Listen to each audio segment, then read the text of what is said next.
So now that we're looking at a scary blank page, what do we do to write the blog? Have you been struggling to get your blog off of the ground? For a law firm, a blog is really important because we tend to have a lot of static content on a website. You set up your practice areas years ago. You may update your bios once a year to make sure you have any new kids or new pets in those bios. But are you touching any other aspect of your website? When we create a blog, we're able to add fresh new content to your website in pretty consistent intervals. And what that does is it allows Google to crawl through your website again and get fresh new keywords every time you post something new. But we all know that time is of the essence, and we don't always have the time to write a new blog every week or even every month. So how do we combat that? One of the things I would suggest is trying to write in bulk and come up with your topics in bulk. So we usually come up with topics for blog posts by looking at our analytics and our search console in Google. This allows us to see what keywords are already driving traffic over to our sites and allows us to kind of increase the amount of traffic for those keywords. We also look at our practice areas and any frequently asked questions that we might be getting, and we try to answer those questions in a blog form.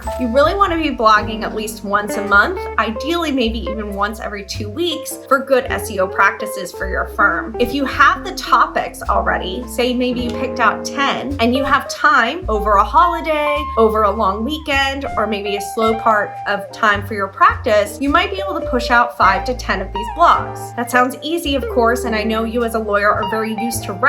A blog post we really want to be around 750 to 1,000 words, and we want it to reference your keyword at least 2 to 3 times. So when you are writing those blogs, think about how long does it take me to write 750 words on a topic I'm pretty familiar with. Might be an hour, might be 2. Set aside a group of time and allow yourself that time to write out maybe 4 to 5 blogs. Or assign them to someone else if you have the topic and you have the keyword that you want them to do, and try to bulk out some of your blogs. Then you can schedule them out as you need to, and you're not feeling rushed every week to turn out a new blog. So now that we're looking at a scary blank page, what do we do to write the blog? We've decided the topic, we've decided the keyword, and now I want you to think about the blog in sections. And those usually come out with 5 different points or 3 different points that you want to cover. So put them in question form. What is the first question you want to answer? What is the second question you want to answer? If you can do an intro paragraph, answer 3 of those questions based on that keyword, and then a conclusion, you should have a pretty good blog post. Breaking it up into sections is always going to help with writing. And maybe write the intro paragraph last when you have finally established 3 questions you want to answer in your blog. For good SEO, we also want those questions to be in the H2 setting in your website. H1 is your title, H2 is your secondary subjects. So make sure you're tagging your title as H1 and those questions as H2 in your blog.